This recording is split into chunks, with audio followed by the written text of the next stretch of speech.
کہ پشاور میں M P رہنماؤں کی پریس کانفرنس۔ امیر حیدر خان ہوتی کہتے ہیں کہ کسی جماعت یا فرد کو یہ اختیار نہیں کہ کسی دوسری جماعت کو شو کاز بھیجے۔ ہم سے جواب لینے کا اختیار صرف اسفند یار ولی کو ہے۔ عوامی نیشنل پارٹی نے 2 امیدواروں میں سے کسی ایک کو اندھیرے میں نہیں چنا۔ ہم نے دن کی روشنی میں پیپلز پارٹی کے امیدوار کو ووٹ دیا۔ پی ڈی ایم کے اجلاس میں وجہ پوچھی جاتی تو بتاتے پیپلز پارٹی کو کیوں ووٹ دیا۔ اے این پی ڈی ایم کا حصہ ہے لیکن نون لیگ یا جے یو آئی میں ضم نہیں ہوئے۔ استعفوں کے حوالے سے پی ڈی ایم کی جماعتوں میں کچھ تلخیاں اور دوریاں ہوئیں۔ ہمارا موقف تھا کہ استعفوں کے بغیر لانگ مارچ میں دم نہیں ہوگا۔ ہم نے کہا استعفوں پر متفقہ فیصلے تک لانگ مارچ مؤخر ہونا چاہیے۔ سینٹ میں اپوزیشن لیڈر کے لیے 2 امیدوار سامنے آئے، ایک نون لیگ اور دوسرا پاکستان پیپلز پارٹی کا تھا۔ نون لیگ کے امیدوار پر پیپلز پارٹی کے اعتراضات کو دور نہیں کیا گیا۔ پشاور میں اے این پی رہنماؤں کی press conference. P D M کی جانب سے پاکستان پیپلز پارٹی اور اے این پی کو بھیجے جانے والے شو کاز پر امیر حیدر خان ہوتی نے موقف اپنایا کہ کسی جماعت یا فرد کو یہ اختیار نہیں ہے کہ کسی دوسری جماعت کو شو کاز بھیجے۔ اس وقت وہ میڈیا سے گفتگو کر رہے ہیں۔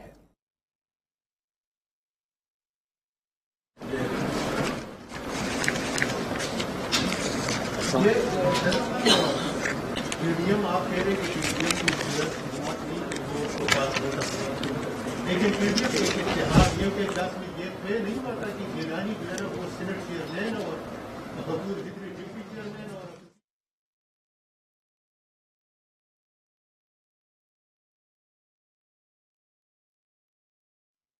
ناظرین، اس وقت امیر حیدر خان ہوتی میڈیا سے گفتگو کر رہے ہیں۔ ان کا یہ کہنا ہے کہ ہمیں یہ نظر آ رہا ہے کہ پی ڈی ایم کو کسی اور طرف لے جانے کی کوشش ہو رہی ہے، پی ڈی ایم کو ذاتی ایجنڈے کے حصول کے لیے استعمال کرنے کی کوشش ہو رہی ہے۔ ہم ذاتی ایجنڈے کی تکمیل کے لیے کسی کا ساتھ نہیں دے سکتے۔ ہم اس نتیجے پر پہنچے ہیں، جنہوں نے شو کاز نوٹس دیا انہوں نے خود ہی پی ڈی ایم کے خاتمے کا اعلان کر دیا۔ میں پی ڈی ایم کے نائب صدر کی حیثیت سے دستبردار ہونے کا اعلان کرتا ہوں۔ امیر حیدر خان ہوتی نے پی ڈی ایم سے علیحدگی کا اعلان کر دیا ہے۔ ان کا یہ بھی کہنا ہے کہ ہم سے اگر کوئی برابری کی بنیاد پر بات کرے گا تو ہم بات کرنے کو تیار ہیں۔ اے این پی نے پی ڈی ایم کے تمام عہدے چھوڑنے کا اعلان کر دیا ہے۔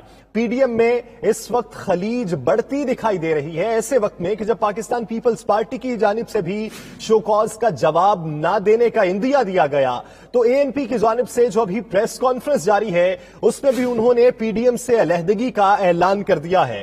امیر حیدر خان ہوتی جو اس وقت پی ڈی ایم کے نائب صدر ہیں، انہوں نے نائب صدر کی حیثیت سے دستبردار ہونے کا اعلان کر دیا ہے۔ پشاور میں اس وقت اے این پی رہنماؤں کی پریس کانفرنس جاری ہے۔ امیر حیدر خان ہوتی نے میڈیا سے گفتگو کرتے ہوئے کہا کہ کسی جماعت یا فرد کو یہ اختیار نہیں کہ کسی دوسری جماعت کو شو کاز بھیجے۔ ہم سے جواب لینے کا اختیار صرف اسفند یار ولی کو ہے۔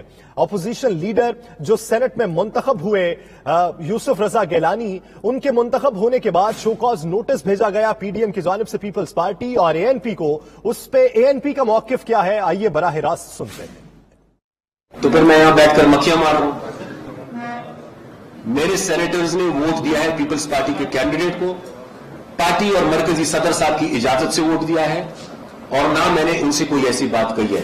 کیوں میں نے ووٹ دیا ہے پیپلز پارٹی کے کینڈیڈیٹ کو، یہ میں نے ان کو بتایا، ان سے پوچھ لے وہ آپ کو بتا دیں گے۔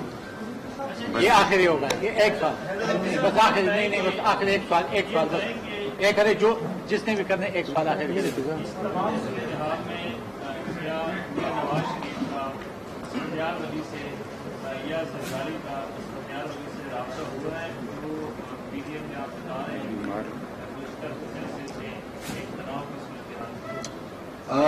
زرداری صاحب کا میں شکریہ ادا کرنا چاہوں گا۔ انہوں نے 1 دفعہ نہیں 2 دفعہ اسفند یار ولی خان صاحب کی بیمار کرسی کے لیے رابطہ کیا ہے، ان کی خیریت دریافت کی ہے۔ میاں نواز شریف صاحب کا اس حوالے سے اسفند یار ولی خان صاحب سے کوئی رابطہ نہیں ہوا۔ Thank you. جس طریقے سے نظر آ رہا ہے کہ آپ کی پی ڈی ایم نے سب سے پہلے آپ نے پیپلز پارٹی کی ووٹ میں جواب دینے کی کوشش کر رہی ہے، پلاننگ کر رہی ہے، تو کیا مستقبل میں ہم پیپلز پارٹی اور این پی کا کوئی الائنس دیکھ رہے ہیں، ایسی کوئی چانس ہے؟ دیکھیں، اگر آپ لاڑکانہ میں JUI اور PTI کو دیکھ سکتے ہیں تو دیکھنے کو تو آپ کچھ بھی دیکھ سکتے ہیں، کچھ بھی آپ دیکھ سکتے ہیں۔ بہرحال ابھی یہ قبل از وقت ہے، ابھی تو جو آج کا فیصلہ تھا میں نے آپ کو آگاہ کر دیا، اب سیاست ہے، سیاسی معاملات کو آگے بڑھنے دیں، جیسے جیسے سیاسی معاملات آگے بڑھیں گے ANP کے جو بھی فیصلے ہوں گے وہ آپ کے سامنے ہوں گے۔ Thank you.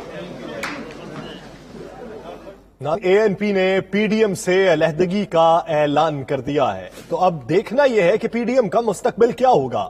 وہ جماعتیں جو مل بیٹھ کر حکمت عملی طے کر رہی تھیں ایک دوسرے کو شوکاز نوٹس بھیجنے شروع کر دیے، جس سے بیان بازی کا آغاز ہوا۔ آج ANP کی جانب سے ابھی جو پریس کانفرنس کی گئی اس میں امیر حیدر خان ہوتی نے PDM سے علیحدگی کا اعلان کر دیا ہے، اور ان کا یہ بھی کہنا ہے کہ بطور PDM کے نائب صدر میں اپنے عہدے سے دستبردار ہوتا ہوں۔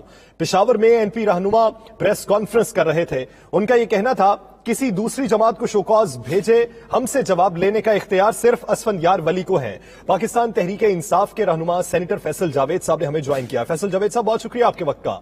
فیصل جاوید صاحب، حکومت کو ٹف ٹائم دیتے دیتے اب ایک دوسرے کو ٹف ٹائم دینا شروع ہو چکے ہیں، آپ کیا سمجھتے ہیں، حکومت ان سے کمفرٹ زون میں ہے یا حکومت آلریڈی کمفرٹ زون میں تھی؟ دیکھیے، جب PDM شروع بھی ہوئی تھی تب بھی اگر آپ نکال کے سن لیں ہمارے انٹرویوز یا بات، ہم نے یہی کہا تھا کہ یہ انہیں عوام مسترد کر دے گی، اور ایسا ہی ہوا۔ 11 پارٹیاں نے مل کے کوشش کی جلسے کرنے کی، لوگ نہیں آئے جلسوں میں، تو وہیں پہ PDM ختم ہو گئی تھی۔ اصل میں تو وہاں ختم ہو گئی تھی جب عوام نے مسترد کیا، کیونکہ عوام کسی کی کرپشن بچانے کے لیے تو باہر نہیں نکلتے، وہ کرپشن کے خلاف نکلتے ہیں، اور اس کا عملی مظاہرہ عمران خان نے کر کے دکھایا تھا، پاکستان کی ریکارڈ عوام کو سڑکوں پہ نکالا تھا۔ تو PDM کا جو اب یہ مسئلہ ہو رہا ہے آپس میں جو ان کے اختلافات ہیں، یہ PDM کا سراسر ایک اندرونی معاملہ ہے، اور اس سے ہمیں کوئی سروکار نہیں ہے کہ یہ اگر ان کے بیچ میں اختلافات ہیں یا جو بھی چیزیں ہیں، یہ ان کا اندرونی معاملہ ہے۔ لیکن اصل جو چیز ایک سمجھنے کی ہے کہ ہوا کیا، ہوا یہ کہ پبلک نے ان کو مسترد کیا۔ فیصل جاوید صاحب، آپ کیا سمجھتے ہیں آنے والے دنوں میں اگر PDM میں کوئی جماعت رہتی ہے تو وہ پاکستان مسلم لیگ نون اور جمعیت علماء اسلام کے علاوہ کوئی اور جماعت دکھائی دیتی؟ سمجھ نہیں ہے، کیونکہ کوئی ڈائریکشن نہیں ہے۔ ایک ویژن ہوتا ہے، ڈائریکشن ہوتا ہے، نظریہ ہوتا ہے، وہ کہیں پہ بھی نہیں نظر آ رہا۔ تو کتنی پارٹیاں ہوں گی، کیا ہوگا، کچھ پتہ نہیں ہے۔ لیکن کچھ بھی کر لیں، جب 11 کچھ نہیں کر سکی مل کے، تو یہ 1-2 مل کے کیا کر لیں گی؟ تو مطلب یہ ہے کہ ان لوگوں نے، سب نے حکومتیں کی ہوئی ہیں PDM کی جماعتوں نے، اور انہوں نے ملک کے ساتھ بہت برا کیا ہے، کیونکہ لوگوں کے حالات انہوں نے خراب کیے ہیں، ساروں نے اپنے حالات بہتر کیے ہیں۔ تو یہ تو پبلک نے دیکھا ہے، اور اسی چیز پہ ان کو مسترد کیا ہے۔ تو آپ بطور حکومتی رہنما کیا سمجھتے ہیں کہ حقیقی اپوزیشن کون سی جماعت ہے؟ دیکھیں، اس وقت تو اپوزیشن جو ہے وہ صرف وہ چیلنجز ہیں جو گورنمنٹ نے پوری ڈٹرمنیشن کے ساتھ ڈیلیور کرنے ہیں، عوام کے لیے، عوام کا خیال رکھنا ہے۔ اس کے علاوہ کچھ اور اپوزیشن نہیں ہو سکتی ہے۔ صحیح۔ فیصل جاوید صاحب ساتھ ہی رہی گا، ہمیں یہاں پہ جوائن کیا ہے وزیر داخلہ شیخ رشید صاحب نے۔ شیخ صاحب بہت شکریہ آپ کے وقت کا۔ شیخ صاحب، رفاقت جو تھی جتنا عرصہ چلنی تھی چل گئی، اب لوگوں کے بچھڑنے کا وقت آن پہنچا ہے، پارٹیاں تتر بتر ہو رہی ہیں، PDM کا تو نام و نشان نہیں رہا، تو اپوزیشن پھر کون کرتا دکھائی دے رہا ہے آپ کو؟ دیکھیں، اپوزیشن کا تو کوئی ایسے حالات نہیں ہیں، نہ نون کے ہیں نہ پیپلز پارٹی کے ہیں، اور یہ بالآخر اسمبلیوں کا رخ کریں گے، اسمبلیوں میں آ کے اپنا کیس لڑیں گے۔ ANP جو ہے وہ KPK میں ایک نیا پیپلز پارٹی کے ساتھ جا رہی ہے، اگلے الیکشن کی گروپ بندی ہو رہی ہے۔ میں تو بہت پہلے کہتا تھا کہ یہ نہیں چل سکے گا یہ اتحاد، اور یہ غیر فطرتی اور غیر نفسیاتی اتحاد ہے، اور سب سے بڑا مسئلہ فضل الرحمان کے لیے پیدا ہوگا کہ اس نے کیا کرنا ہے۔ فضل الرحمان صاحب کے لیے بھی مسائل پیدا ہوں گے، اور میرے نزدیک جو ہے یہ PDM میں توڑ پھوڑ کی شروعات شروع ہو چکی ہے۔ کہاں تک پہنچتا ہے، رمضان کا انتظار کرے، رمضان کے بعد سیاست جو ہے نا وہ واضح ہے۔ شیخ صاحب، آپ کو پیپلز پارٹی نیا الائنس بناتے دکھائی دیتی ہے؟ شیخ صاحب سے رابطہ منقطع ہو چکا ہے۔ فیصل جاوید صاحب بھی ہمارے ساتھ موجود تھے، ان کا یہ کہنا تھا کہ اس وقت حقیقی اپوزیشن تو کوئی دکھائی نہیں دیتی، پی ڈی ایم کا شیرازہ اس وقت ہی بکھر چکا تھا جب یہ ایک نقطے پر متفق نہیں ہو سکے تھے. سینئر تجزیہ کار ارشاد احمد عارف صاحب نے ہمیں جوائن کیا ہے. ارشاد صاحب بہت شکریہ آپ کے وقت کا. ارشاد صاحب، رفتہ رفتہ سب دوست جدا ہو رہے ہیں. وہ پارٹیز جو حکومت کو ٹف ٹائم دینے نکلے تھی ان کے لیے اب اپنی مشکل پیدا ہونی شروع ہو چکی ہے. تو اب آپ آنے والے دنوں میں رمضان کیسا گزرتا دیکھ رہے ہیں؟ دیکھیں، یہ جو اتحاد وجود میں آیا تھا یہ اتفاق رائے سے کسی ایک بڑے قومی ایجنڈے پر وجود میں نہیں آیا تھا. صرف عمران خان کی مخالفت تھی، انتقام کا جذبہ تھا، حکومت کو گرانے کی خواہش تھی. اور انہوں نے جب مل بیٹھے تو 26-27 نکات بنا لیے.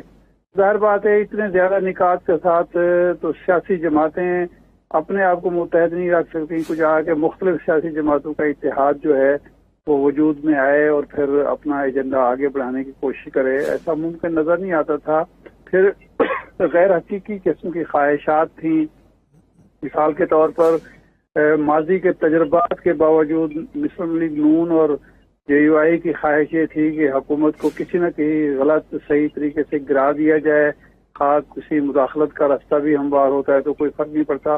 پیپلز پارٹی کو اس سے ڈے ون سے اختلاف تھا. وہ 1977 کا تجربہ بھی کر چکے ہیں، 85 کا تجربہ بھی کر چکے ہیں. وہ کسی ایسے اتحاد کے ساتھ چلنے کو تیار نہیں تھے جو صرف کسی غلط طریقے سے، غیر آئینی طریقے سے، غیر جمہوری طریقے سے حکومت گرانے کی خواہش مند ہو. وہ یہ چاہتے تھے کہ آئین کے اندر جو طریقے دیے گئے ہیں ان کے مطابق اگر کوئی جدوجہد ہو حکومت کو ختم کرنے کی تو ہم ساتھ ہیں، لیکن کسی غیر آئینی طریقہ کار میں ہم شریک نہیں ہوں گے. مثلا تمام لوگ استعفیٰ دے کے ایک بحران پیدا کر دیں یا عوام کو سڑکوں پر لا کر ایسی صورتحال پیدا کر دی جائے کہ یہ موجودہ سسٹم نہ چل پائے. تو پیپلز پارٹی ساتھ نہیں دے رہی تھی اور اے این پی ان کے ساتھ تھی. اب سینٹ کے الیکشن میں جو کچھ مسلم لیگ نون نے کیا کہ جب آپ نے سینٹ کا الیکشن لڑا اس جذبے کے ساتھ لڑا کہ جی ہم سینٹ کا چیئرمین اپنی مرضی کا منتخب کرا لیں گے، اور ظاہر بات ہے گیلانی صاحب کی جو کامیابی تھی ایک حکومت کے لیے بہت بڑا دھچکا تھا، اپوزیشن کی بہت بڑی کامیابی تھی. لیکن اس کے بعد پیپلز پارٹی نے جب ایک چیز جو ایک ایجنڈا دیا تھا یا ایک اپنا ایک خفیہ ہتھیار استعمال کیا تھا تو ثابت کر دیا تھا کہ پیپلز پارٹی کی سوچ درست ہے. اس کے بعد چاہیے یہ تھا کہ باقی جماعتیں مسلم پیپلز پارٹی سے اگلے جو ایجنڈے کا اگلا حصہ ہے اس سے بھی متفق ہوتی. وہ چاہتی تھی کہ پنجاب گورنمنٹ کو تبدیل کیا جائے اور اس کے بعد پھر مرکز کا رخ کیا جائے. لیکن اس پر یہ ارشاد صاحب یہ تو وہ اختلاف ہیں جو پی ڈی ایم کے اندر تھے، لیکن حکومتی رہنما کچھ بھی کہیں کچھ نہ کچھ تو پریشر تھا پی ڈی ایم کا حکومت پر. حکومتی ٹیم کے بیشتر کھلاڑی بہت محتاط کھیل رہے تھے. تو کیا اب آپ کو لگتا ہے کہ وہ کریز سے باہر نکل کے کھیلیں گے؟ دیکھیں، یہ اس وقت تک دباؤ تھا جب تک انہیں اندیشہ تھا کہ یہ ساری جماعتیں استعفے دے سکتی ہیں اور کوئی بحران پیدا کر سکتے ہیں. لیکن جب استعفوں پر لڑائی ہوگی اندرونی اور پیپلز پارٹی تیار نہیں ہو رہی، مسلم لیگ اس سے پیچھے ہٹنے کو تیار نہیں تھی، پنجاب میں وہ پیپلز پارٹی کو فری ہینڈ دینے کے لیے تیار نہیں تھی، پنجاب میں وہ اپنی مرضی کا ایجنڈا مسلط، تو اس کے بعد حکومت پر دباؤ تو ختم ہو گیا تھا. اگر ایک سیاسی اتحاد نہ تو ایسی تحریک چلانے کے موڈ میں ہے جس کے نتیجے میں حکومت گھر کو چلی جائے اور نہ ہی استعفے دے کر کوئی بحران پیدا کرنے کی پوزیشن میں ہے، تو پھر حکومت پر دباؤ کہاں برقرار رہ سکتا ہے. اب حکومت کی عقل اور دانش کا ایک امتحان ہے. پیپلز پارٹی اور اے این پی نے اپنے پتے شو کر دیے ہیں کہ وہ سسٹم کے اندر رہتے ہوئے کھیلنا چاہتے ہیں، مخالفت بھی کرنا چاہتے ہیں اور کسی نہ کسی سطح پر اگر مفاہمت ہو تو وہ شاید مفاہمت کے لیے بھی تیار ہوں. اب یہ حکومت کی ذمہ داری ہے کہ ان دو پارٹیوں کے ساتھ ورکنگ ریلیشن شپ پیدا کرے تاکہ ان سے قانون سازی میں مدد دے کہ اصل جو ایشوز ہیں ملک کے، مہنگائی ہے، بے روزگاری ہے، لا اینڈ آرڈر سچویشن کی بہتری ہے، ایسی قانون سازی ہے جو عوام دوست قانون سازی ہو جس میں اصلاحات ہو سکیں سسٹم کے اندر، تو ان کی مدد لینے کی کوشش کرے. اگر وہ پہلے ہی دن کے نعرے پر قائم رہی کہ سب کو ایک ساتھ دیوار پر لگانا ہے تو یہ دانش مندی نہیں ہوگی اور حکومت کو اس کا نقصان ہوگا. صحیح. ارشاد صاحب ساتھ ہی رہے گا. ہمیں یہاں پہ جوائن کیا ہے ایڈیٹر فارم اور سینئر صحافی رانا محمد عظیم صاحب نے.